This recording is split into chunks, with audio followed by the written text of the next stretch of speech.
El sol de mediodía pegaba con ganas en la carretera 45, justo en ese tramo que parece no tener fin rumbo a Aguascalientes. Yo venía tranquilo, mire, con una carga de refacciones que no apuraba a nadie, y el ronroneo del motor era casi una canción de cuna que me arrullaba. El aire que entraba por la ventanilla olía a lo de siempre, a milpa seca, a tierra caliente y a ese diésel que ya es parte de mi propio olor. En la radio, un corrido viejo hablaba de traiciones y de tierras, la banda sonora de Mi vida. Uno se acostumbra a esta soledad, a este silencio lleno de ruidos pequeños, a ver el mundo pasar como una película repetida. Es una paz extraña, una calma que solo los que vivimos en el asfalto entendemos bien. Pero ese día, la película iba a cambiar de guión sin que nadie me avisara. De repente, como si la tierra misma la hubiera escupido de sus entrañas, salió una mujer del maizal. No caminaba. Corría, con la desesperación pintada en cada movimiento, con la blusa manchada de tierra y la cara bañada en un sudor que no era solo por el calor. Frené casi por instinto, levantando una nube de polvo que la envolvió por un segundo, como un fantasma apareciendo en medio de la nada. Se acercó a mi ventanilla sin aliento, casi ahogándose con sus propias palabras. «Señor, lléveme, por favor. No quiero volver allá». Su voz era un hilo, un susurro roto, pero sus ojos... ¡ay! Sus ojos. Aunque estaban llenos de miedo, tenían una lumbre adentro, una llama que se negaba a apagarse. Uno, en este jale, aprende a desconfiar hasta de su propia sombra. La cabeza me gritaba que era una trampa, que más adelante me estarían esperando para quitarme el camión y lo poco que traigo en la cartera. Es el pan de cada día en estas rutas. Pero mi corazón, ese viejo necio, me decía otra cosa. La miré bien. No parecía una maleante. La forma en que se aferraba a un bultito de tela que traía en las manos, como si fuera lo único que le quedara en el mundo, me dijo que su historia era otra. No era la mano de una ladrona, era la mano de alguien que protege un tesoro. Le abrí la puerta sin pensarlo más. «Ándele, suba rápido». Se subió y por un buen rato no dijo nada. Solo el camino y el motor hablaban por nosotros. Se llamaba Rosa María. Me lo dijo después de varios kilómetros, cuando el calor y el movimiento del tráiler parecieron aflojarle el nudo que traía en la garganta.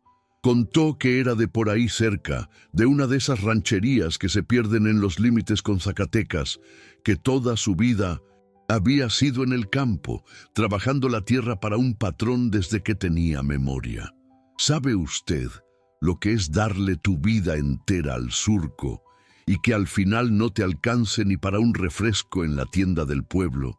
Me preguntó sin mirarme, con la vista perdida en los campos que dejábamos atrás. Hablaba de promesas rotas, de pagos que se encogían con pretextos tontos, de una deuda fantasma que nunca terminaba de crecer, una cadena invisible que la ataba a ese pedazo de tierra. Le dije que eso no era justo, que esas cosas se podían denunciar, que para eso estaba la autoridad. Se rió, pero fue una risa seca, sin una pizca de alegría, una risa que dolía escuchar. ¿Denunciar a quién, señor? Allá el patrón y la autoridad comen en la misma mesa y se reparten las sobras. El silencio se compra con poquito y la justicia tiene un precio que los pobres no podemos pagar. Fue entonces que con un movimiento lento, casi sagrado, abrió el bultito de tela que tanto cuidaba sobre sus rodillas. No sacó dinero ni joyas. Sacó un cuaderno viejo, de esos de escuela, con la pasta ya gastada, y un escapulario que había perdido el color por el tiempo. «Esto pesa más que todo el dinero que nunca vi», dijo, mientras me pasaba el cuaderno con manos temblorosas. Sentí el peso de ese cuaderno en mis manos, un peso que no era de papel, sino de años. Eran páginas y páginas llenas de números apretados, de fechas, de cuentas meticulosas que no entendía del todo. Era la historia de un robo en cámara lenta el registro diario de una vida de trabajo que se había ido en promesas vacías. De repente, el volante de mi camión se sintió más pesado, como si todo el cansancio de esa mujer se hubiera metido en la cabina. Este viaje ya no era de refacciones, ya no se trataba de entregar una carga en una bodega.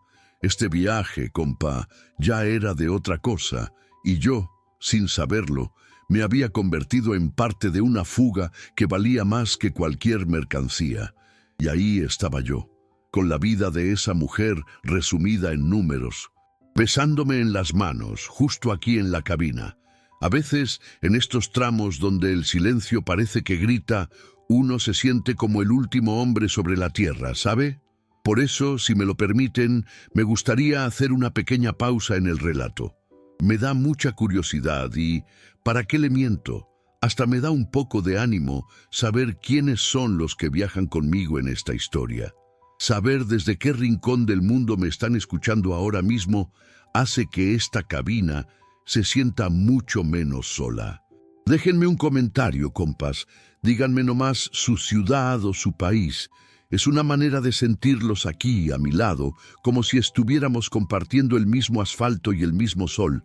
Así, este viaje que se volvió tan personal de repente se hace un poquito de todos nosotros. Sujetaba aquel cuaderno entre mis manos y sentía un calor que no venía del sol de fuera, sino de las páginas. El plástico del volante se me pegaba a los dedos y el aire que entraba por la ventanilla olía a goma quemada y a la tierra seca de Zacatecas, un polvo fino que se te mete hasta el alma y te raspa la garganta. La miré de reojo. Seguía con la vista perdida en el paisaje que huía, como si cada milpa que dejábamos atrás fuera un recuerdo que se arrancaba de la piel. El silencio en la cabina era denso, pesado, lleno de palabras no dichas. Rompí el hielo con cuidado, con la voz más suave que pude poner. Son muchos años de cuentas, ¿verdad? Ella no giró la cabeza, solo asintió levemente, un movimiento casi imperceptible. Sus manos, que descansaban sobre el regazo, se cerraron en un puño sobre el escapulario de tela. Vi la tensión en sus hombros, la espalda recta como una tabla, como si esperase un golpe en cualquier momento.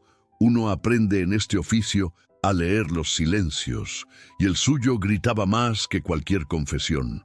Era un silencio hecho de miedo, sí, pero también de una terquedad que pocas veces he visto. Una determinación de piedra.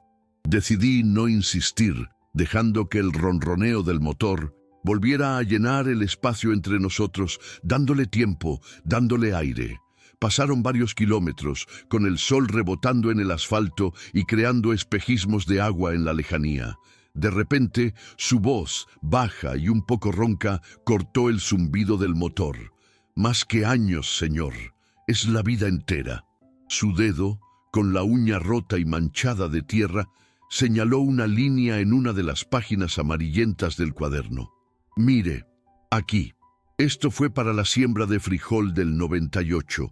Nos prometieron una parte de la ganancia si la cosecha salía buena. Salió la mejor en una década, pero ese dinero nunca llegó.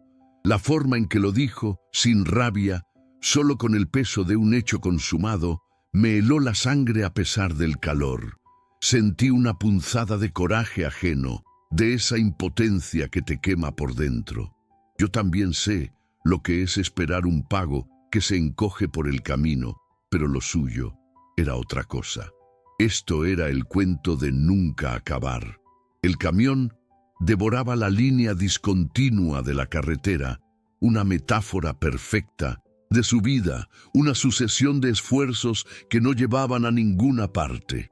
A lo lejos, un cartel azul anunció que Aguascalientes estaba a menos de 100 kilómetros. La promesa de una ciudad, de un lugar diferente. Pero para ella, ¿qué significaba? Otra jaula, solo que más grande y con más gente. La carretera se extendía, recta e infinita, igual que la injusticia. Fue entonces cuando lo vi por el retrovisor. Una camioneta vieja, una de esas Ford despintadas por el sol, se nos había pegado detrás. No, intentaba adelantar, Solo se mantenía ahí, a una distancia incómoda, como un perro siguiendo un rastro. Sentí una gota de sudor frío recorrer mi espalda. Giré un poco el espejo para ver mejor. Dentro iban dos hombres, con sombreros y la cara curtida por el sol. No me gustó nada.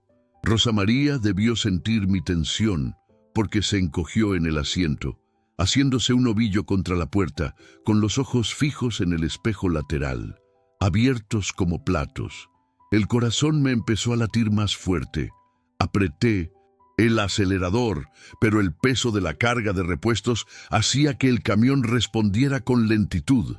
La camioneta se mantuvo ahí, pegada a nosotros, durante lo que parecieron horas, aunque seguro que no fueron más de 5 minutos. El mundo se redujo a ese rectángulo de cristal y a la amenaza silenciosa que nos seguía. Pensé en las historias que se cuentan en los paraderos, en los asaltos, en la gente que desaparece en estos tramos solitarios. Y por primera vez en mucho tiempo, sentí el verdadero miedo del asfalto, ese que te recuerda lo solo que estás en realidad. Finalmente, como si se hubieran aburrido del juego, pusieron el intermitente y nos adelantaron. Al pasar a nuestro lado, el que iba de copiloto giró la cabeza y nos miró. Fue una mirada larga, vacía, imposible de descifrar. Luego aceleraron y se perdieron en el horizonte. El alivio que sentí fue tan grande que tuve que soltar el aire en un largo suspiro. Miré a Rosa María. Estaba pálida, con los nudillos blancos de tanto apretar el cuaderno contra su pecho. Le temblaba el labio inferior. ¿Los conoce?, le pregunté en voz baja. ¿Saben que se ha ido? Ella negó con la cabeza, pero no me convenció. Su cuerpo decía otra cosa. Allá todos se conocen, señor, y a nadie le gusta que se rompa el orden de las cosas.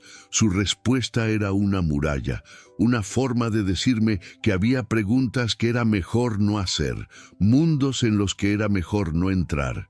Entendí que su huida no era solo de un patrón injusto, sino de todo un sistema, de un pueblo entero donde las reglas las ponían unos pocos y los demás solo podían obedecer. Y ella, con su cuaderno y su escapulario, había decidido romper la baraja. Qué valiente hay que ser para eso. Intenté cambiar de tema, llevar la conversación a un lugar menos peligroso. ¿Y su familia? ¿Nadie le decía nada que se marchara de allí? Quería entender cómo una persona puede llegar a estar tan sola, a tener que lanzarse a una carretera sin saber a dónde va, confiando en un desconocido. A veces, en esta soledad de la cabina, uno se cree que sus problemas son los únicos que existen, hasta que la vida te sienta a alguien al lado y te da una bofetada de realidad, una que te recuerda lo afortunado que eres, a pesar de todo. Se encogió de hombros, un gesto que parecía cargar con el peso de generaciones. Mis padres murieron en esa misma tierra, señor, trabajando para el padre del mismo patrón. Dejaron una deuda que yo heredé sin firmar nada. Mi esposo, él se fue al norte, hace años. Dijo que no aguantaba más ver cómo nos humillaban por unas monedas. No volvió a llamar. Supongo que encontró una libertad que yo no conocía. Cuando uno nace para el surco, es difícil levantar la vista y mirar al cielo. Te acostumbras al peso de la tierra sobre tu espalda, hasta que un día te das cuenta de que te está enterrando en vida. Justo en ese momento, las barreras de un paso a nivel empezaron a bajar, con su campana tintineando, monótona y triste. Detuve el camión. El calor dentro de la cabina se volvió sofocante. El tren de mercancías pasó lento, con un estruendo metálico que hacía vibrar los cristales. Mientras esperábamos, un muchacho se acercó a la ventanilla, ofreciendo gorditas de horno en una cesta. Era una escena cotidiana, normal, un pedazo de vida que contrastaba brutalmente con la tensión que se respiraba dentro de mi camión. La normalidad de fuera hacía que nuestra situación pareciera todavía más extraña, más irreal. Sin pensarlo, le bajé la ventanilla. Al chico, Deme 2 y un refresco de esos de naranja. Le pagué y le di las gracias. Me giré hacia Rosa María y le ofrecí una de las gorditas envueltas en una servilleta de papel. Venga, coma algo. El camino es largo y las penas con pan duelen un poco menos. O eso decía mi abuela, al menos. Fue un gesto pequeño, una tontería, pero a veces son esas pequeñas cosas las que reconstruyen los puentes que el miedo ha derribado. Una forma de decirle, sin palabras, que no estaba sola en esto. Al menos, no por ahora. Ella me miró, y por primera vez vi algo más que miedo en sus ojos. Vi sorpresa. Dudó un instante, pero al final la cogió con unas manos que, me di cuenta entonces, temblaban ligeramente. Le dio un mordisco pequeño, con cuidado, como si no estuviera acostumbrada a que alguien le ofreciera algo sin pedirle nada a cambio. Comió en silencio, despacio, mientras el tren terminaba de pasar y las barreras se levantaban. El simple acto de compartir un trozo de pan en medio de la nada nos unió más que cualquier conversación que pudiéramos haber tenido. Cuando volvimos a ponernos en marcha, me atreví a hacer la pregunta que me rondaba la cabeza desde que me había dado el cuaderno. Con todo el respeto, Rosa María, ¿por qué traerlo? Entiendo que es la prueba de todo lo que le han hecho, pero ¿no sería mejor dejarlo atrás? Olvidarlo. Empezar de cero sin ese peso. A mí me parecía un ancla, un recordatorio constante de todo el dolor, de toda la humillación. A veces, para poder avanzar, hay que soltar lastre, quemar los mapas viejos y empezar a dibujar uno nuevo, aunque sea en una hoja en blanco. Ella terminó de tragar el último bocado y se limpió las comisuras de los labios con el dorso de la mano. No es un recuerdo, señor. Es una prueba, sí, pero también es una promesa. Con una delicadeza inesperada, pasó las páginas hasta casi el final del cuaderno. Su dedo se detuvo en una sección donde los números eran diferentes. No eran sacos de maíz ni jornales. Eran sumas más pequeñas, anotadas con una caligrafía más cuidada, casi temblorosa. Su rostro se transformó al mirarlas. La dureza se desvaneció y dio paso a una tristeza infinita, pero también a un brillo de orgullo. Una promesa. ¿A quién?, pregunté, casi en un susurro. Sentía que estábamos llegando al corazón de la historia, al verdadero motivo que la había hecho correr a través de un maizal a pleno sol. El motor, la carretera, la carga, todo desapareció. Solo existíamos nosotros dos en esa cabina y el secreto que guardaban aquellas páginas gastadas. La luz del atardecer empezaba a teñir el cielo de naranja y morado, y las sombras se alargaban sobre el asfalto, como si la propia tierra contuviera la respiración, esperando su respuesta. Dudó un segundo. Me miró directamente a los ojos, y esa mirada me atravesó. Era una mirada que evaluaba, que medía mi alma, decidiendo si yo era digno de conocer su verdad más profunda. Supongo que vio algo en mis ojos de viejo camionero que le dio confianza, porque bajó la vista de nuevo al cuaderno y su voz, al hablar, fue apenas un soplo de aire. A mi hijo, esa palabra hijo, quedó flotando en el aire denso de la cabina, cargada con todo el peso del mundo, con todo el amor y todo el sacrificio que solo una madre puede entender. Y de repente todo encajó. La desesperación, la huida, el cuaderno. No se trataba de ella. Nunca se había tratado solo de ella. Era por alguien más. Pensé en mis propios hijos, ya mayores, con sus vidas hechas lejos de la carretera. Recordé los años de ausencia, los cumpleaños perdidos, todo para que a ellos no les faltara de nada. Y sentí una conexión con aquella mujer, un lazo invisible que unía a un viejo camionero con una campesina fugitiva. Éramos distintos en todo, pero iguales en lo único que de verdad importa. ¿Su hijo? ¿Dónde está él?, pregunté con suavidad. Miró por la ventana, hacia la oscuridad que empezaba a devorar el paisaje. Lejos de aquí. en un lugar donde puede estudiar. Es lo único que importa. Su voz era firme, afilada como una navaja. Había un muro en esas palabras, un límite que yo sabía que no debía cruzar. Estaba protegiéndolo, no solo del patrón, sino del mundo entero. Y entendí la verdadera naturaleza de su carrera por el campo. No huía de una deuda, huía para pagar la única deuda que le importaba, la que sentía que tenía con el futuro de su hijo. Un futuro que no oliera a tierra y a sudor. A lo lejos, las luces de Aguascalientes empezaron a parpadear. Un mar de estrellas artificiales en 1900. La llanura. La señal de la salida principal a la ciudad apareció grande y bien iluminada. La ruta lógica era esa: dejarla en la estación central de autobuses, que se mezclara con la multitud, y desearle buena suerte. Era lo más sencillo, lo que haría cualquiera: cumplir con mi parte, entregar mi extraña mercancía humana y seguir mi camino hacia la bodega de los repuestos, volviendo a mi vida de siempre, a mi soledad conocida. Pero entonces recordé la camioneta Ford, la mirada vacía de aquel hombre, la forma en que Rosa María se había encogido. Una estación de autobuses es un lugar muy público, un sitio fácil para que alguien que busca pueda encontrar. Miré el desvío que se acercaba, luego la miré a ella, tan pequeña y frágil, en el enorme asiento del copiloto, aferrada a su cuaderno como si fuera un salvavidas. Y supe que no podía hacerlo. No podía simplemente dejarla allí, a merced de la suerte. Este viaje ya no era mío, ahora era nuestro. Así que tomé una decisión. Mantuve las manos firmes en el volante y pasé de largo la salida. No reduje la velocidad, no hice ninguna señal.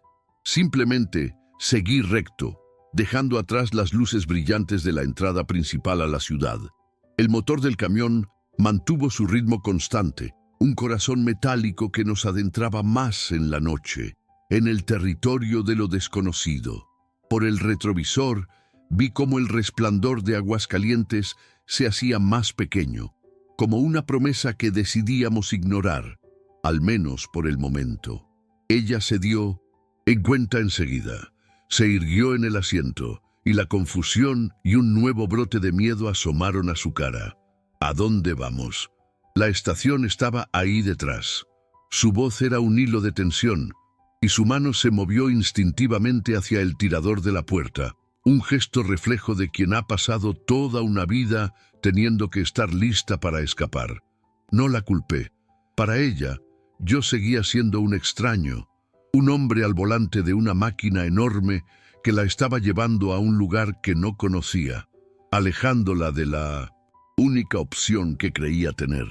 Mantuve la vista en la carretera para no asustarla más. Mi voz salió tranquila, más de lo que me sentía por dentro. Tranquila, conozco un paradero más adelante. Es más pequeño, más discreto, de los que usan los compañeros del gremio.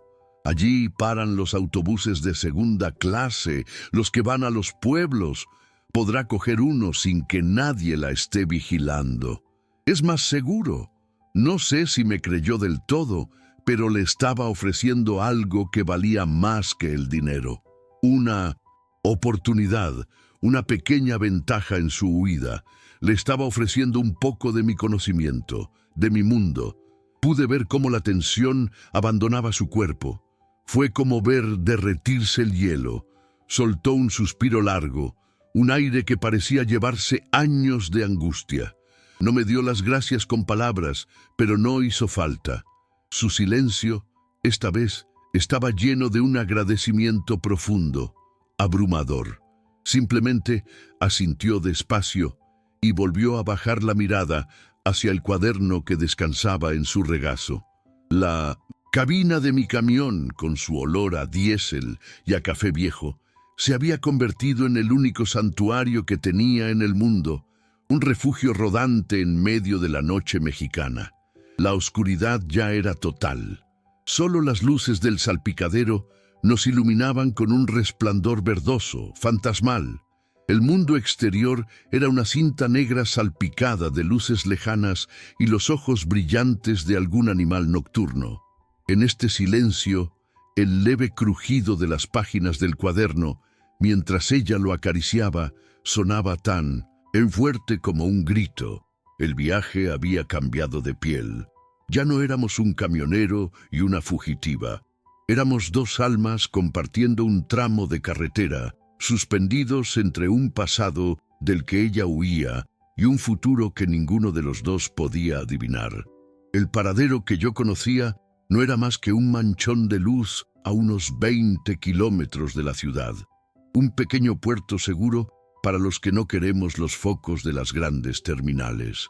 Mientras conducíamos en la oscuridad, con el único sonido del motor y el silbido del viento contra el espejo, me atreví a romper de nuevo el silencio. La promesa que mencionó antes, Rosa María, la del cuaderno. Si no es indiscreción, ¿qué promesa puede ser tan fuerte como para hacerla dejarlo todo atrás? No la miré al preguntar, mantuve los ojos fijos en la línea blanca que el camión se tragaba sin descanso, dándole el espacio para que decidiera si quería compartir ese último pedazo de su alma conmigo. Ella tardó un momento en contestar. Oí el suave roce de sus dedos sobre el papel gastado. Con una delicadeza que contrastaba con la dureza de sus manos, abrió el cuaderno por la última sección que me había enseñado. La tenue luz del salpicadero iluminó su rostro y vi en él un mapa de dolor, pero también de una resolución inquebrantable. No es una promesa que me hicieron a mí, Señor. Es una que le hice yo a él. Su dedo, tembloroso, señaló la columna de números pequeños. Cada céntimo de esto era para su escuela, para que no terminara como nosotros, con la espalda doblada sobre una tierra que nunca sería suya, para que aprendiera a leer los números y las letras que a nosotros nos usaron para engañarnos. La voz se le quebró al final, un cristal roto en la quietud de la noche. Contó que esa misma mañana, al reclamarle al patrón el dinero que faltaba para la inscripción, el hombre ni siquiera la miró a los ojos. Se encogió de hombros, con esa indiferencia de quien se sabe dueño de vidas ajenas, y le dijo: «Si no te gusta, hay 20 más esperando tu lugar, mujeres con menos preguntas y más necesidad». Fue en ese instante, con esa frase, que todo se rompió dentro de ella. Entendí que su carrera a través del maizal no había sido una huida del miedo, sino una carrera hacia la dignidad. No corría de un castigo, corría para cumplir su promesa. No dije nada. ¿Qué podía decir yo? Cualquier palabra mía habría sobrado. Habría sido un ruido inútil. Solo apreté con más fuerza el volante, sintiendo el plástico gastado bajo mis dedos, y asentí levemente. En la penumbra, vi como una lágrima solitaria le resbalaba por la mejilla curtida por el sol. Una gota salada que contenía décadas de injusticia, pero ella no hizo ningún sonido. Se la secó rápidamente con el dorso de la mano, como si fuera una debilidad que no podía permitirse. En ese gesto vi la fuerza más grande que he conocido en mi vida. El cuaderno en su regazo ya no era un libro de cuentas, era el testamento de un amor que se negaba a rendirse. Llegamos al paradero. Era tal como lo recordaba, un rectángulo de asfalto polvoriento, iluminado por un par de farolas amarillentas que atraían a las polillas. Un par de autobuses de segunda clase resoplaban en un rincón, listos para adentrarse en las carreteras secundarias, en los caminos olvidados. Detuve el motor y el silencio que cayó sobre nosotros fue absoluto, casi sagrado. Por un instante pensé en la fe, en cómo a veces no se encuentra en las iglesias ni en los escapularios, sino en el corazón de una madre corriendo por un campo o en la cabina de un viejo camión en mitad de la nada. Hay santos que no llevan aureola, sino un cuaderno lleno de números y promesas. Ella pareció despertar de un largo sueño. Miró por la ventana el modesto edificio de la terminal con su letrero a medio iluminar que prometía destinos a pueblos de los que nunca había oído hablar. Se giró hacia mí y sus ojos por primera vez no reflejaban miedo, sino una calma extraña, la calma de quien ha tomado la única decisión posible y está en paz y con ella. No intentó darme dinero, no me ofreció nada. Sabía, creo yo, que lo que habíamos compartido en esas horas no tenía precio. Nuestro trato había sido de alma a alma, no de bolsillo a bolsillo. Gracias, señor. Su voz fue un susurro, pero resonó en toda la cabina. No sé a dónde voy, pero al menos ya no voy cargando deudas que no son mías. Se bajó del camión con la misma agilidad con la que se había subido, como si se hubiera quitado un peso invisible de encima. La vi caminar hacia la entrada de la estación, una figura pequeña y decidida bajo la luz mortecina. No miró atrás.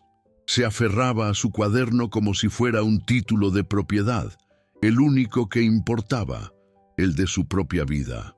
La observé hasta que se perdió en la penumbra del edificio, una viajera más entre las sombras.